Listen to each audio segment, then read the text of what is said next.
प्रेरणास्पद कथा YouTube channel पर मैं धनंजय जैन आप सभी का हार्दिक स्वागत करता हूं। दोस्तों, विगत 3 दिन से हम विधि का लेख इस धारावाहिक कथानक में किस तरह महाराज विजय सिंह उस लेख को मिटाने के लिए, उस विधाता की बात को समाप्त करने के लिए उद्यत होते चले जा रहे हैं। और उन्होंने अपने जो आत्मा के गुण हैं, दया, करुणा, प्रजा की रक्षा करने का जो संकल्प है, सब कुछ भुला दिया, सब कुछ विस्मृत कर दिया, सिर्फ अपने अहंकार के कारण से, अपने जाति मत के कारण से। दोस्तों, उस सुकुमार कन्या को खेत के अंदर गोफन में डाले हुए कंकर की तरफ फेंक दिया और जब 10 मिनट तक उसकी रोने की ध्वनि नहीं सुनाई दी तो सोचने लगे, मर गई। मैंने विधि के विधान को मिटा दिया, मेरे जैसा कोई नहीं, जो मैं चाहता हूं वही होता है। भाग्य क्या करेगा? मैंने भाग्य को ही बदल दिया। अब यह लड़की हमेशा हमेशा के लिए मर गई है। कहां से मेरे लड़का, मेरा जो पुत्र है, मेरा जो राजकुमार है, उससे यह विवाह कर पाएगी? ना रहा बांस, ना बजेगी बांसुरी। मिथ्या अभिमान, सोचते सोचते, विचार करते हुए कब अपने राजमहल में पहुंच गए पता ही नहीं चला। इधर लड़की जोर से फेंकी जाने की वजह से मूर्छित हो गई, बेहोश हो गई। फलस्वरूप वह रुदन नहीं कर पाई, रो नहीं पाई। इसी को तो विधि का विधान कहते हैं। और राजा ने उसे मृत समझ लिया। प्रातःकाल ठंडी ठंडी हवा जब बहने लगी, इसके सुकोमल अंग को स्पर्श करने लगी तो लड़की की चेतना वापस से जागृत हुई। जैसे ही वो होश में आई, उसका रुदन शुरू हो गया, रोने लगी, क्योंकि भूखी प्यासी भी थी, दूध नहीं पिया था पूरे दिन से। इधर उस खेत का जो मालिक है धनीराम, वो प्रातःकाल उठकर अपनी खेत की रखवाली करने के लिए, खेत को देखने के लिए घर से निकलता है, क्योंकि घर के पास ही उसका खेत था। तो मुंडेर पर चल रहा था, अचानक उसे नवजात शिशु के रोने की आवाज सुनाई। उसके कान खड़े हो गए। आवाज की दिशा में उसके पैर बढ़ने लगे तो अपने खेत की बाड़ के पास ही एक लाल कपड़े के अंदर लिपटी हुई सुंदर सी कन्या उसे दिखाई दी। उसने उस कन्या को उठाया और हृदय से लगाया। थोड़ी देर पुचकारते ही उसका रुदन बंद हो गया, रोना बंद हो गया। सोचने लगा, कौन निर्दयी है जो इस तरह से आज मेरे खेत के अंदर इस अबोध बच्ची को छोड़ के चला गया, फेंक के चला गया। तरह तरह के विचार उसके मन मस्तिष्क के अंदर उद्भूत होने लगे। पर इस बात की खुशी थी कि चलो, जिसने भी है फेंका, मेरे तो घर का ये उजाला हो गया है। क्योंकि धनीराम को विवाह किए 12 वर्ष हो चुके थे, पर संतान नहीं थी। बड़ा खुश था कि आज तो गोमती इसे देखकर खुश हो जाएगी, और बिना विलंब किए घर की तरफ दौड़ा। उसने बाहर से ही आवाज दी, अजी सुनती हो? तनिक बाहर आओ। गोमती ने कहा, आती हूं, थोड़ा समय लगेगा। अरे तुम कर क्या रही हो? मैं उपले डाल रही हूं। उपले कहते हैं गोबर के, जिसे हम कंडे बनाते हैं। पहले जमाने के अंदर गौरी बोलते थे उसको, गोबर की कंडे बोलते हैं हम, उसको बना रही थी वो। तो मैं कंडे बना रही हूं, गोबर के उपले बना रही हूं। अरे तुम एक काम करो, पहले फटाफट हाथ धो के मेरे पास आओ, आज देखो तुम्हारे लिए मैं क्या चीज लाया हूं। गोमती सोचने लगी कि मैं कई दिनों से पतिदेव को कह रही हूं कि मेरे लिए सोने के कंगन लेके आओ, शायद आज मेरे लिए कंगन लेके आए, इसीलिए हाथ धोने का कह रहे हैं फटाफट। क्योंकि स्त्री को आभूषणों के प्रति बहुत ज्यादा प्यार होता है। अपने हाथ धोए उसने और आई। धनीराम ने कहा, तनिक भीतर चलो, मैं तुम्हारे लिए आज ऐसा फूल लाया हूं जिसे देखकर तुम मदहोश हो जाओगे। तुम कंगन नहीं लाए मेरे लिए? अरे कंगन इसके आगे कुछ भी नहीं है, तुम चलो तो सही तनिक भीतर। धनीराम ने लाल कपड़े में लिपटी हुई वह सुंदर कन्या अपनी पत्नी गोमती के हाथों में रख दी। गोमती उसे देखती ही रह गई। दिव्य भव्य ऐसा उसका चेहरा, सुंदर गोरी पान, राजकुमारी सी छवि बिखेरने वाली, चंद्रमा की चांदनी को भी उसके रूप को तिरस्कृत करने वाली ऐसी छटा उसके मुखानन पर थी। बाग बाग हो गई। पूछने लगी, किसकी लड़की है ये? धनीराम ने कहा, ये तो मुझे पता नहीं। अरे फिर तुम कहां से लेके आ गए इसे? धनीराम ने कहा, जब मैं सवेरे सवेरे खेत में गया तो अपने खेत की बाड़ के पास ये लड़की पड़ी हुई थी। पता नहीं कौन निर्दयी इसे छोड़कर चला गया। धनीराम की पत्नी गोमती मन ही मन सोचने लगी और उसने प्रकट में अपने पति से कहा, गांव की समस्त स्त्रियों को तो मैं जानती हूं, अपने गांव की कोई भी महिला ऐसा नहीं कर सकती, फिर ये लड़की है किसकी? धनीराम ने कहा, तुम आम खाने से मतलब रखो ना, पेड़ क्यों गिन रही हो? हमारे घर में आज संतान नहीं थी तो ऊपर वाले ने संतान भिजवा दी है, इससे बढ़कर और क्या खुशी होगी। इसकी महक से आज हमारी कुटिया महक उठी है, हमारा घर महक उठा है।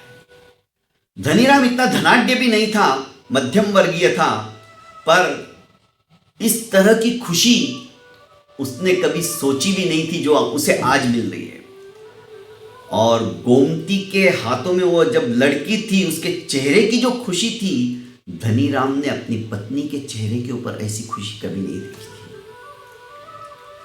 और इस खुशी को हमेशा वो बरकरार रखना चाहता था, क्योंकि स्त्री चाहे कितनी भी रूपवान हो, धनवान हो, बुद्धिमान हो, पर उसकी पूर्तता संतान होने के पश्चात ही होती है। पैसे का अभाव अभियोग नहीं है, पर आपके पास संतान नहीं है, आपकी गोद भरी हुई नहीं है, तो जीवन निरर्थक महसूस होने लगता है। महिलाएं उसे बांझ से चिढ़ाती है। आज गोमती की खुशी का पारावार नहीं था। उसने कहा, अजी सुनते हो, पर लोग तो कहेंगे ये कहां से आई, तुम्हारे तो कहीं गर्भ के लक्षण भी नहीं दिखाई दे रहे थे, फिर ये लड़की किसकी है? धनीराम ने कहा, कह देना, हमने 12 साल तक एकदम से खुशी मिली तो किसी को बताया नहीं। गोमती बोली, महिला इतनी बेवकूफ नहीं होती है जो तुम सोच रहे हो। गर्भवती होने के पश्चात महिला के शरीर में जो परिवर्तन आता है, 1 सेकंड के अंदर महिला पहचान जाती है। तुम तो बुद्धू ही रह जाओगे। धनीराम चिंता में पड़ गया, अब क्या करें, क्या उपाय है? अब तुम एक काम करो, पहले बाजार में जाकर इसकी कुछ ना कुछ व्यवस्था करो। इसकी क्या व्यवस्था करूं? मां तुम हो, अब तुम व्यवस्था करो। अरे मैं माँ जरूर हूं पर जननी नहीं ना, इसको मैंने तो नहीं जना है ना, तो मैं इसे दूध कहां से पिलाऊंगी। धनीराम ने कहा कि मैं भी कैसा बुद्धू हूं, इतनी सी बात भी मेरे को समझ में नहीं आई। अभी जाता हूं और चांदी की दूधदानी में लेके आता हूं, जिसमें दूध डालकर ये चूसती रहेगी, पीती रहेगी। अरे सुनो, पलना भी लेके आना, पता नहीं कितने दिनों से भूखी है और अच्छे से सो नहीं पाई है। ठीक है। और हाँ, इतना ही नहीं, मैं पेड़े और लड्डू भी लेके आता हूँ, ताकि पूरे गांव में 4-4 लड्डू और 4-4 पेड़े बांट दिए ना, महिलाएं अपना मुंह बंद रखेंगी, क्योंकि मीठे से उनका मुंह बंद हो जाएगा। गोमती ने कहा कि स्वामी इतना आसान नहीं है, पर मेरे दिमाग में एक उपाय आ गया है। हमारे यहाँ पर कुछ महीने पहले ही एक जैन साध्वी आई थी और उन्होंने प्रवचन दिया था।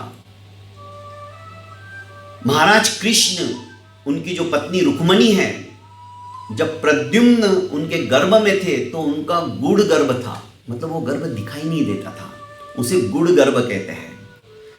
तो मैं भी ये बहाना बना दूंगी कि मेरा गुड़ गर्भ था, और इसीलिए मैंने जानबूझ के तुम लोगों को भी नहीं बताया, क्योंकि मेरे साथ गांव की कई महिलाएं भी उस प्रवचन में थी और उन्होंने भी वो कहानी सुनी थी। वो कहानी फिर किसी समय में मैं बताऊंगा। अच्छा सा उपाय दिमाग में आते ही धनीराम भी बहुत खुश हो गया। हाँ, ये बात सही है। और धनीराम बाजार के अंदर चला जाता है। इधर ये सपने संजोने लगती है। आज इसके घर आंगन के अंदर जो खुशियां आई थी, उन खुशियों को, उन पलों को ये समेटे रखना चाहती थी, जाने नहीं देना चाहती थी। और यही हुआ। धीरे धीरे धीरे चंद्रमा के शुक्ल पक्ष की भांति से इसकी कलाएं विकसित होने लगी। गांव में धूम मच गई। लोगों को पता चल गया कि धनीराम के यहां पर कन्या रत्न ने जन्म लिया है। धूमधाम से इसका जन्मोत्सव मनाया गया। नामकरण की बात आई तो किसी ने कहा कि क्या फूल सी लड़की है, इसका नाम पुष्पवती रख दो। नहीं, पुष्पवती बहुत बड़ा नाम हो जाता है, पुष्पा रख दो।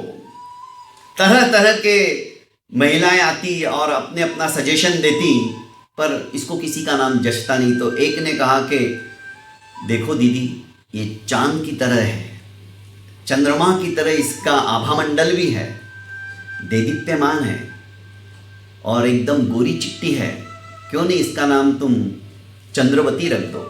हाँ, चंद्र की जैसी दिखने वाली चंद्रवती, ये नाम एकदम सही है। बस ये नाम का नामकरण हम कर देते हैं। और उस दिन से उसको चंद्रवती कहने लगे। कोई कोई प्यार से उसे चंदा ही कहते हैं, क्योंकि चंदा चंद्रवती एक ही, पर्यायवाची नाम उसका, टोपन नाम दे दिया उसका चंदा। अब धनीराम, उसकी कवि की कल्पना जो थी, कवि मानस उसका जागृत हो गया। जब चंद्रवती रात को जल्दी नहीं सो पाती तो धनीराम उसे लोरी सुनाता। काहे मेरी चंदा रानी नींदिया ना आए, धनी तेरा जागे तुझे लोरिया सुनाए। काहे मेरी चंदा रानी नींदिया ना आए, पापा तेरा जागे तुझे लोरिया सुनाए। काहे मेरी चंदा रानी नींदिया ना आए। आसमां छत तेरा धरती बिछोना, पेड़ों की ये डालियां है तेरा खिलौना। आसमां छत तेरा धरती बिछोना, पेड़ों की ये डालियां है तेरा खिलौना। पवन झकोरा तुझे झूले में झुलाए। काहे मेरी चंदा रानी नींदिया ना आए, काहे मेरी चंदा रानी निंदिया न आए। तू मेरी जान है, दिल का है टुकड़ा, हर घड़ी निहारता हूँ मैं तेरा मुखड़ा। तू मेरी जान है, दिल का है टुकड़ा, हर घड़ी निहारता हूँ मैं तेरा मुखड़ा। डरता हूँ तुझे मेरी नजर ना लग जाए, काहे मेरी चंदा रानी निंदिया न आए। धनी तेरा जागे तुझे लोरियां सुनाए, काहे मेरी चंदा रानी निंदिया न आए। दोस्तों, एक पिता का जो भाव है अपनी बेटी के प्रति, वो कविता के माध्यम से झलकने लग गया। और जब तक प्रतिदिन ये लोरी नहीं सुनती, चंद्रवती सोती नहीं थी। उसको आदत सी बन गई। और धीरे धीरे धनीराम पटेल जाति के थे, अपने संस्कारों के माध्यम से, संस्कारों का जो बीजारोपण होता है ना दोस्तों, बचपन में ही होता है। इसलिए घर परिवार के अंदर बचपन से ही हमारे बच्चों को यदि हम सुसंस्कार देंगे, वे संस्कार हमेशा अक्षुण्ण रहेंगे, कभी मिटेंगे नहीं। कुम्हार चाक के ऊपर कच्ची मिट्टी जब चढ़ाता है ना, तब पहले से ही सोच लेता है इसको क्या बनाना है, कलश बनाना है, मटका बनाना है या कुंभ कलश बनाना है, और तद्रूप वो आकार देना शुरू कर देता है। इतना ही नहीं, भीतर से हाथ रखकर बाहर से धीरे धीरे थपथपाता है ताकि मजबूत बने। उसके पश्चात उसको आग के अंदर तपाता है।